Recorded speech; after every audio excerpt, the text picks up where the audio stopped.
What's up, everybody? Welcome to Nightcast. Tonight, we got a special guest on with us, a former Army Ranger and police officer who'd like to remain anonymous, and he's here to tell us a crazy supernatural story. Yeah, so this is not my story. It's something that I picked up from someone else when we were swapping stories. One thing we like to do in the Army is just share stories with each other. And something I always brought up was scary stories and ghost stories as a topic of conversation because I had a few encounters with some scary stuff, as our host would say. And there was this pretty salty guy in Ranger Battalion. I think I had been there for about 2 months. And he was a squad leader. And he overheard some of the newer guys telling our ghost stories. And he said, I got a story for you guys. And he came over and he told us about how he was, back when he was in sniper section, he was running security for this platoon in Afghanistan. And just give you guys a little bit of background about how, things are done, just so you know where he was. Generally, you have like your assault element, which will be the guys like going into the building. And then you'll have some type of eyes in the sky, which they didn't have on this mission, would be like ISR, be like planes rotating around, pretty much getting coverage from the top down, like you'd see in like Call of Duty when you're like calling in air support or something. And then you have your isolation and containment teams. So they're going to be off, a couple 100 meters, pretty much keeping guys from coming in to the whatever target area you're going to, the building, and then keeping guys from leaving. And that's generally what the snipers and machine gunners would be doing. So anyway, he started by telling a story about how he got set up, how he was getting set up for security, and nothing was really happening on his side. And the assault element gave a key call for someone that's running away from the target building. So they said, hey, we got a squirter leaving the whatever series buildings, moving in this direction towards these series buildings. And that was the area that he was covering. And he said when he saw this man, he was unarmed, and he was wearing one of those long, we would call them man jams, because they look like those long Ebenezer Scrooge outfits that people wear to sleep. It's called, in Afghanistan, they call them a shalwar kameez. It's basically just a long shirt that a lot of them wear over there. I have one, it's very comfy. And he said that when this guy was running to the other building, he sort of like drooped down into the ground and then split in half and turned into two dogs or coyotes, and they ran in opposite directions, and his clothes just stayed on the ground. And he then told us that when they asked him what happened over the radio, he said it over the radio. He said the guy's two dogs. He said the guy turned into two dogs, and everyone's like, get your head out of your ass.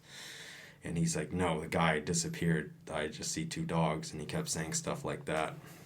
And then when they got back, they're like, hey, what the hell happened? Because they didn't have ISR on that mission, so they had no recording of like top down of like what was going on. And I think he was the only sniper on that operation. And I don't know if you guys have ever looked through like a hunting rifle scope or sniper scope, but this guy was only he told us about 200 meters away, or within that. He said maybe about like 150. And those scopes generally, like at the time, this was like early GWAT, which is like Global War on Terror. So it was like a Leopold Mark IV or something. It's like a 12-power scope. But then in front of the scope at nighttime, because this was also at nighttime, you have a big night vision device in front of the scope, which lets you see at night through the scope without using your night vision goggles. It's called a PVS 30, I believe. And if you ever look through that, it's like pretty crystal clear out to like, especially within 200 meters. Like you can make out the details on guys' faces. So if he says he saw that and he's not making it up, I mean, I don't know. The only other thing I can think of is if there was some type of hole in the ground and this guy jumped through it and some dogs jumped out. But then again, like it's crystal clear with those optics. Like I don't think he would have been mistaken. But when people were asking about it, he told us that he stuck to his guns and he kept telling that story. And like the platoon sergeant and the platoon leader were like, dude, they're like, stop bullshitting us. And they made him say something else when they were doing the after action report for that mission. But those are his words, and he told that story the same way probably, I don't know, 20 times I heard it. I honestly don't even remember the guy's name because he was on his way out when I was just getting the battalion. But I always remember that story the whole like 6 years I was there. And I would always ask anyone, and then we were like, oh yeah, I ran into some guys that were actually on that mission, and they're like, oh, I remember that. I think he was like smoking weed or something. But yeah, I don't know if I believe that story. It seems pretty far-fetched, but those optics are pretty crystal clear, and you know, if he saw it, then he really did see it, and if he didn't, he's probably making it up. Man, that's a crazy story. A Taliban shapeshifter. So it sounds like a skinwalker, you know, from Navajo legend, one of those witches that can transform itself into an animal and go back to a human. Yeah, I know a lot of cultures have beliefs in shapeshifter-like creatures that can, well, shapeshift into animals like the Navajos believe, coyotes, deers, whatever. But I do know that in Arabic culture, they do believe in things called Jinn, which are seen as more like spiritual, less like physical creatures, but more spirits. Christians may call something like demons or evil spirits. The Arabs believe in things called Jinn. And they believe that some of these spirits can take the form of people that, you know, take the form of you or me, and it actually isn't us, animals. So it's possible, if you want to go in the supernatural explanation, that it could be something like that, as it was in that part of the world. Yeah, I mean, if he could pick any shape of choice, I think the smart thing would be an animal instead of, you know, turning into another person. Because, like, we weren't out there looking for doggies. But I did look up the skinwalker thing after he told me this story. And I never heard, maybe you guys out there have, but I've heard of people seeing things turn into one animal. But this dude said he saw an animal, or a guy, turn into two different dogs and run in two different directions. So I don't know if they just like Play-Doh'd together and made one being and they were just two separate skinwalkers. You know, who knows, but... Man, that's just crazy, man. That story creeps the hell out of me. Yeah, and he stuck to it, and he said it the same way every time to everybody. So, and he was, when he told it, he's dead ass serious, and if you laughed at him, he's like, look guys, I'm serious. I mean, a guy like that, I don't really know what he has to gain from making something up as far-fetched as something like that. Yeah, he's probably got more to lose, you know? Yeah, more to lose. People are just going to make fun of him, call him the dude that was smoking weed or the crazy dude. Yeah, which they definitely did, and I mean, if he's out there, he'll probably beat me up, but I probably said something about that I liked about him too. Now, is there any consequences for saying stuff like this, for saying that you've seen ghosts or you've seen different creatures that people don't think exist? Is there consequences? Like, could they think of you as unfit to serve, and could there be consequences like you getting kicked out of the military or anything? There like could be. I mean, I know a lot of guys that have said they've seen ghosts and pretty much in every profession, there's people that have seen some type of ghost or something.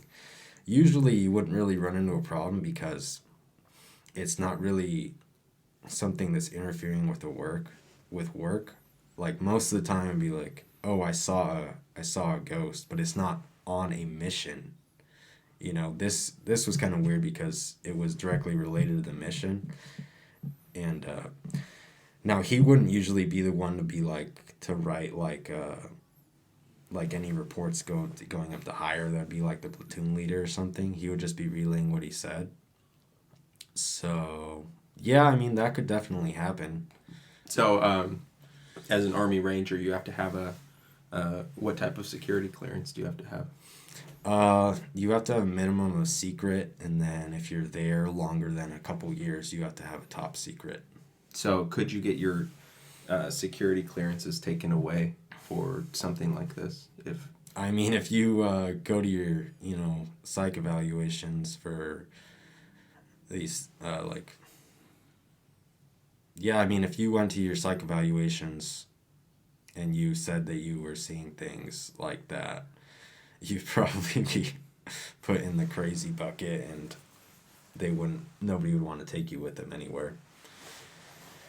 I think that really speaks to like what you were saying earlier, where this guy has way more to lose from making something up. Because like ghost stories are one thing, but when you're coming forward and saying you saw something like that on a mission, and something split into, a guy disappeared and turned into something, that's a lot more crazy than a ghost story, and you have a lot to lose if you're gonna put your balls on the line and say a story like that and stick to it.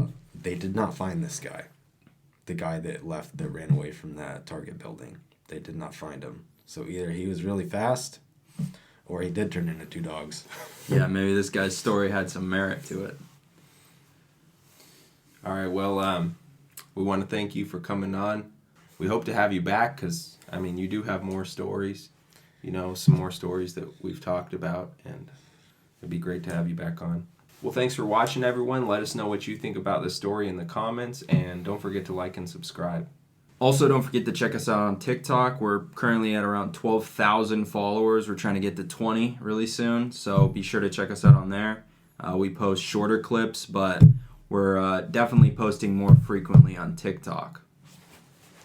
And if you guys have any scary and or supernatural stories of your own that you'd like to send us, you can send them to our email address, nightcasters13@gmail.com. And if we reach your story on here, we can give you a shout out to your YouTube channel or your TikTok or your Instagram or whatever you'd like. But if you'd like to remain anonymous, that's cool too.